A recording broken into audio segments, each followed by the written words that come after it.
Bonjour, bonjour à toutes et à tous, bienvenue sur KTV, Kwezi FM, le 106.9 pour un temps de parole, toujours en direct, à la radio et à la télévision. Il est avec nous, Issa Abdou. On va parler de plein de choses avec lui. Issa, bonjour.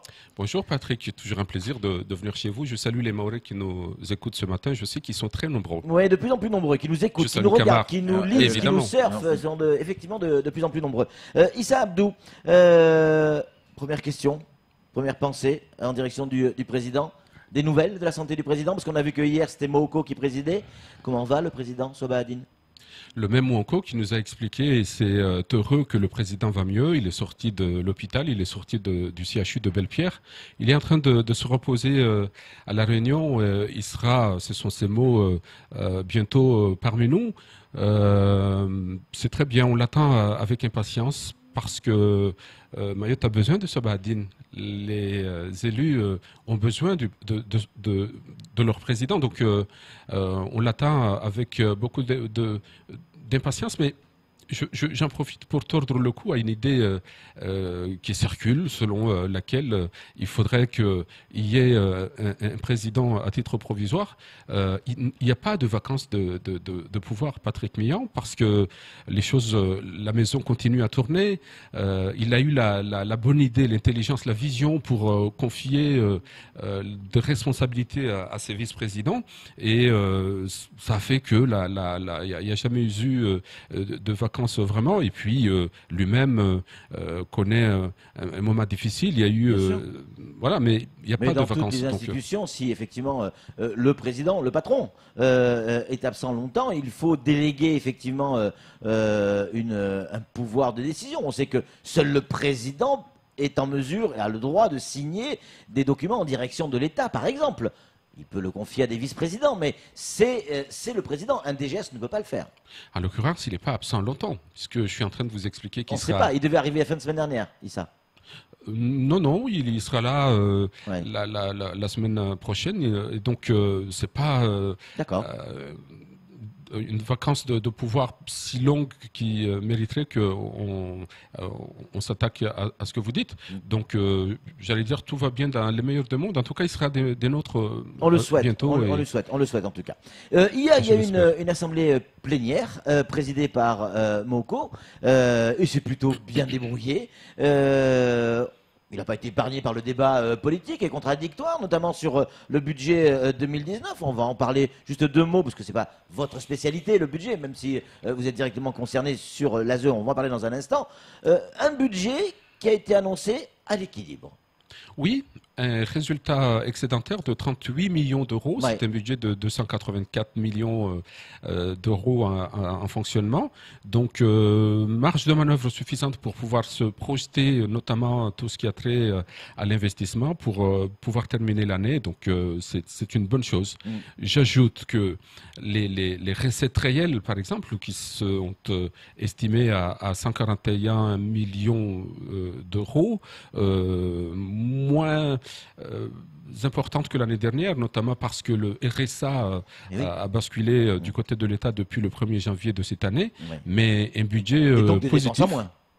Et donc des dépenses à moins, mais en tout état de cause, un budget positif qui, qui traduit bien les efforts qui ont été faits par cette majorité, notamment sur le fameux chapitre 012. Il y a eu des efforts considérables qui ont été faits à ce propos, et c'est vrai que ça va mieux. Oui. Forcément, on va évoquer l'ASE tout de suite, mais juste avant, il y a eu un moment important hier dans cette assemblée plénière. Il y a eu une motion pour la piste longue et qui a fait l'unanimité. Oui. Quasiment, sauf chez Aboudine qui a considéré qu'il fallait qu'on intègre aussi les routes. Il a raison. Mais dans l'absolu, oui, une belle majorité pour dire qu'il faut cette piste longue. C'est une nécessité absolue. C'est quoi? C'est un message envoyé au président de la République? Oui, qui arrivera, on l'espère, au mois de juin. Mais c'est une revendication très forte qu'on ne doute pas là-dessus des élus de ce territoire, parce que au fond, nous subissons tous ce manque de pistes longues sur le territoire. C'est ce qui va désenclaver l'aérien à Mayotte, c'est ce qui va amener plus de concurrence et donc plus profitable pour les Mahorais, parce que le billet sera moins cher, mais c'est aussi c'est un élément important qui va donner le coup de fouet nécessaire au tourisme, par exemple. Figurez-vous que lorsque un touriste veut venir à Mayotte et qu'on lui dise que le billet d'avion coûte, 1000 euros, il fait les comptes et il se dit, on a peut-être meilleur temps d'aller à La Réunion ou à l'île Maurice voisine parce que on a plus de prestations touristiques qu'à Mayotte et à moindre coût s'agissant du billet. Donc, on a toutes les raisons du monde de plaider cette cause, en tout cas d'adhérer à cette motion qui a été la nôtre et qui est une revendication très forte de ce territoire. La CRC a été aussi, il a été question de la CRC hier lors de cette assemblée plénière, notamment pour le fonctionnement de l'ASE. Il y avait du positif. Parce que la CRC, ce n'est pas que dire ça et ça et ça et ça, ça va pas. Elle a également souligné des choses qui fonctionnaient, mais aussi des choses qui fonctionnaient pas. Oui, je retiens surtout la conclusion qui dit une dynamique impulsée et qu'il faut absolument garder et continuer. Écoutez, ça nous encourage à maintenir ce cap-là qui est le bon. C'est la Cour des comptes. Ça veut dire que c'est le bon. C'est la Cour, si la Cour le dit. C'est l'avis de la Cour des comptes. Oui, et vous, en tant qu'élu, pour vous, c'est le bon cap. Oui, parce qu'on s'est bagarré, on s'est battu comme un beau diable depuis le début de cette mandature et au risque même parfois d'être taxé d'en faire trop. Mais c'est important, c'est la première compétence du département. Et donc, il fallait le social et il fallait qu'on s'approprie véritablement cette première compétence. Fallait pas que ça soit que des mots. On est en passe de réussir ce pari parce qu'on ne réussit jamais complètement et puis parce qu'il faut être lucide. Le social, c'est quelque chose de très lourd, c'est une matière très difficile. Ça me donne l'occasion de saluer les agents, les directeurs qui travaillent sur cette matière-là et sur ces questions parce que c'est un chantier qui est colossal. On est parti, non pas de zéro, mais d'une situation qui était assez compliquée et il n'y avait pas beaucoup de gens qui misaient ne serait-ce qu'une petite pièce sur la réussite de l'aide sociale à l'enfance.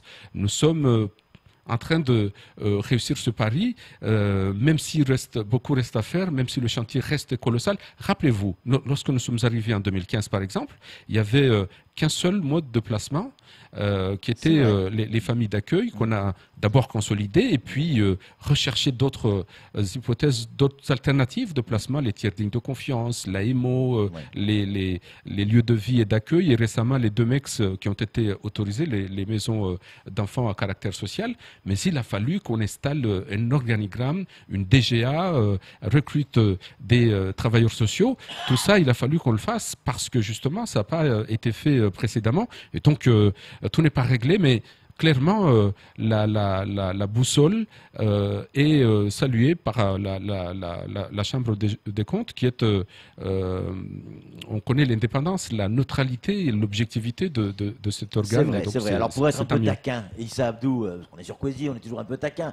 C'est vrai que c'est même ce qui fait votre charme. Peut-être, mais c'est vrai qu'on critique souvent la Cour des comptes quand elle donne un avis qui n'est pas favorable. Et ça s'est vu dans le passé avec le conseil départemental. Et on dit que la Cour des comptes, c'est très bien quand elle donne un avis défavorable. Là, cette fois-ci, on est heureux parce qu'elle donne des bons résultats. Mais la fois d'avant, on n'était pas d'accord avec elle. Et aujourd'hui, on s'appuie sur la Cour des comptes. Mais alors, qu'est-ce qu'on fait ? Il faut toujours faire confiance à la Cour des comptes. D'accord, même quand les résultats ne sont pas bons. Même quand les résultats ne sont pas bons, parce que c'est le gendarme. En démocratie, c'est très simple. On se met d'accord sur les règles. Quand elles ne sont pas à votre faveur, il faut les accepter aussi. C'est ça la démocratie. Et donc, de la même manière, la justice, quand elle vous épingle, il faut aussi l'accepter. C'est quelque chose qu'on a admis dans notre mode de fonctionnement.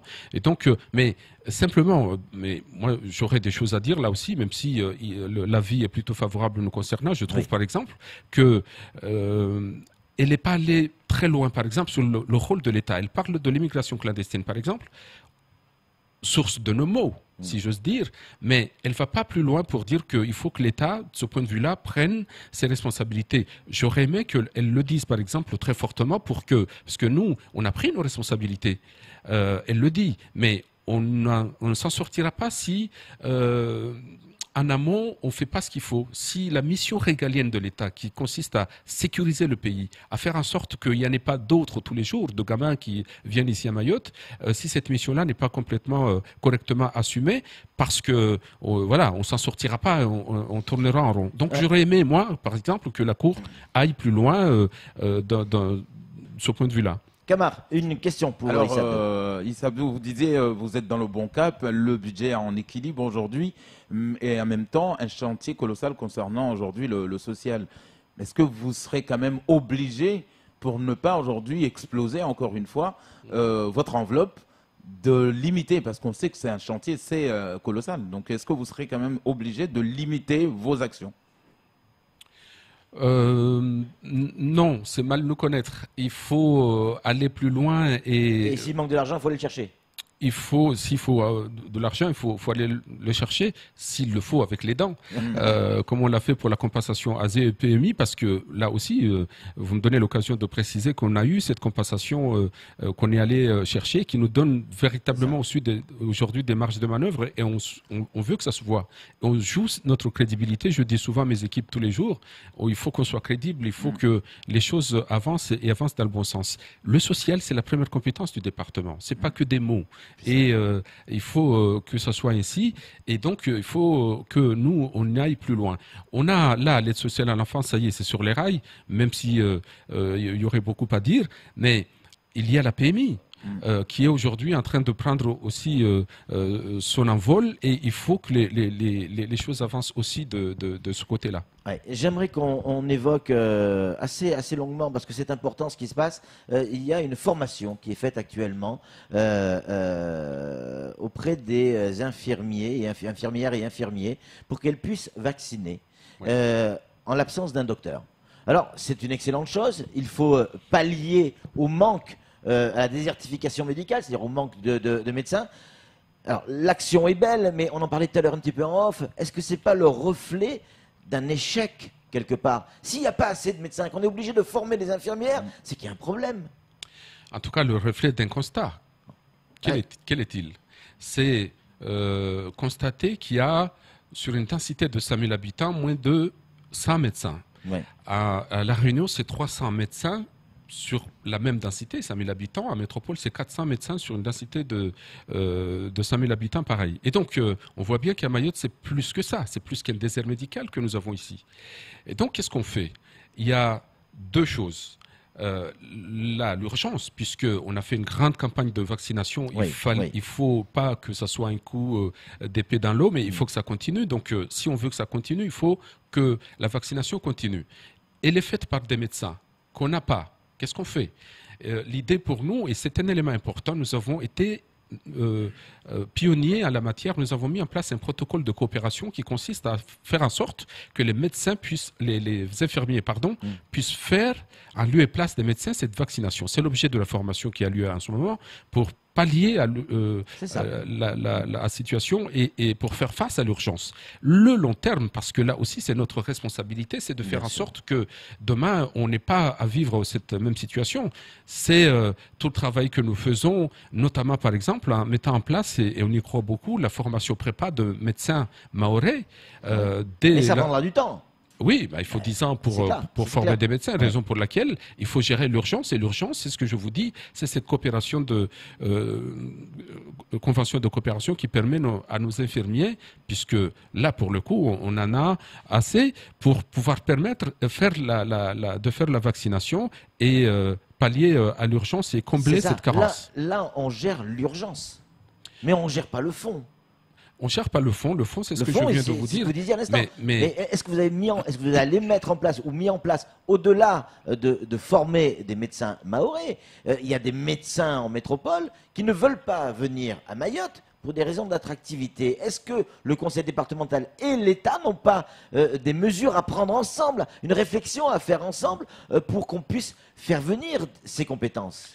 Bien sûr, là aussi deux choses. Nous avons mis en place une convention partenariale avec le CHM. Il se trouve que je connais bien le président du conseil de surveillance du CHM, qui est aussi la même personne qui est en charge des PMI, donc ça aide. Et la convention que nous avons mise en place permet que nous optimisions les moyens et mutualisions les moyens du territoire pour faire en sorte justement que la PMI, parce que le problème, Patrick Mian, c'est que l'hospitalière a toute l'attitude, en tout cas plus de facilité que la territoriale, par exemple, pour recruter des médecins,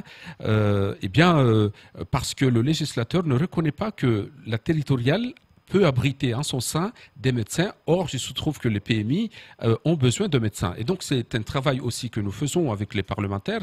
Il y a une loi santé en ce moment qui fait la navette entre le Sénat et l'Assemblée nationale. J'ai fait des propositions. J'espère qu'elles seront reprises justement qui tendent à combler cette lacune pour faire en sorte que les médecins du territoire, en tout cas ceux recrutés par le département, la territoriale, puissent être reconnus avec la rémunération qui va avec. Ouais. Mais c'est un travail, vous avez raison de le dire, de tous les instants qui ne concerne pas que l'aspect salarial, c'est aussi tout le package de l'attractivité, c'est aussi des problèmes d'insécurité qui ne relèvent pas que du seul département et de l'action sociale. Mais il faut que tout le monde se retrousse les manches pour que Mayotte soit attractif. Vous parlez de la piste longue, ça fait partie de ces éléments-là.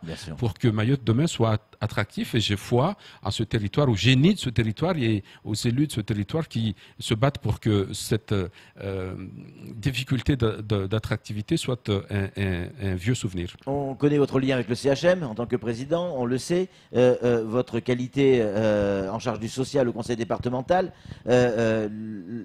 La question que je viens de manger, bien évidemment. Bon appétit. C'est horrible ça. Oui, voilà.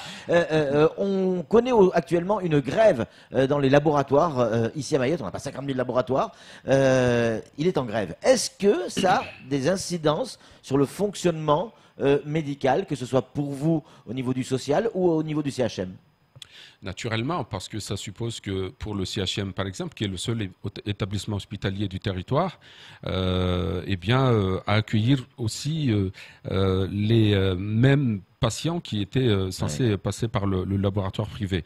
Mais écoutez, c'est j'espère, une période qui ne sera pas éternelle et que de la même manière on pourra. Mais ça pose la question là aussi de l'offre de soins du territoire. Il faut que nous développions l'offre de soins, qu'il y ait le choix sur ce territoire. Il faut développer le libéral. C'est pour ça d'ailleurs que nous nous battons pour qu'il y ait la CMUC, parce que la CMUC va développer le secteur libéral. C'est pour ça que nous nous sommes battus pour sortir du GHT avec La Réunion, pour pouvoir créer notre groupement hospitalier du territoire. Ça suppose que, sur le territoire, il y ait plus d'autres établissements hospitaliers, mais pas que dans le public. La concurrence. Exactement. Alors c'est valable dans le médical, mais c'est valable dans tous les domaines, hein, y compris l'aérien. Kamar, la dernière question pour Issa Abdou. Simplement, avant d'entendre Kamar, dire, et c'est une bonne nouvelle s'agissant du CHM, on a obtenu les fonds nécessaires. C'est un combat que nous avons mené pour pouvoir faire les travaux d'urgence. Vous savez qu'on a obtenu, en tout cas pour l'intention, 200 millions d'euros pour rénover et moderniser le CHM. Ben ça y est, on a eu 20 millions d'euros qui vont nous permettre d'entamer les travaux d'urgence qui préfigurent ce qu'on appelle le Copermo, les grands travaux qui vont concerner la modernisation du CHM. Allez, Kamar. Pardon. Alors, on dit le train de la PMI donc, est en train de partir. Issa Abdou, on connaît les chiffres, 27 naissances par jour dans la plus grande maternité de France. Voire d'Europe. Voilà, voire l'Europe. Est-ce qu'aujourd'hui, vous avez assez des tripes pour continuer à fonctionner comme ça ? De toute façon, on fait le même constat que vous. 10 000 naissances sur le territoire, ça oblige d'abord une chose, que la PMI, premier maillon de la chaîne natalité, soit performante. C'est pour ça que nous nous battons beaucoup pour qu'il n'y ait pas de défaillance à ce niveau.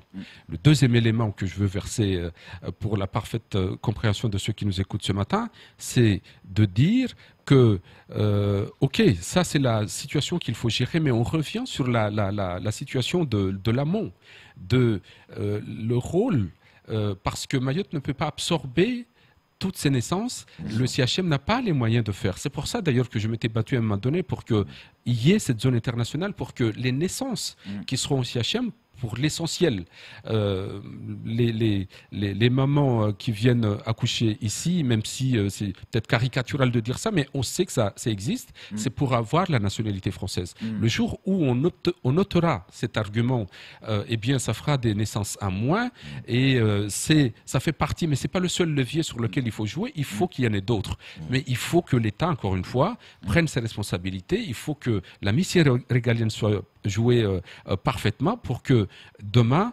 eh bien, il n'y ait pas toutes ces naissances au CHM, il n'y ait pas toutes ces immigration qui véritablement chamboule tout et sape tous les efforts de ce territoire.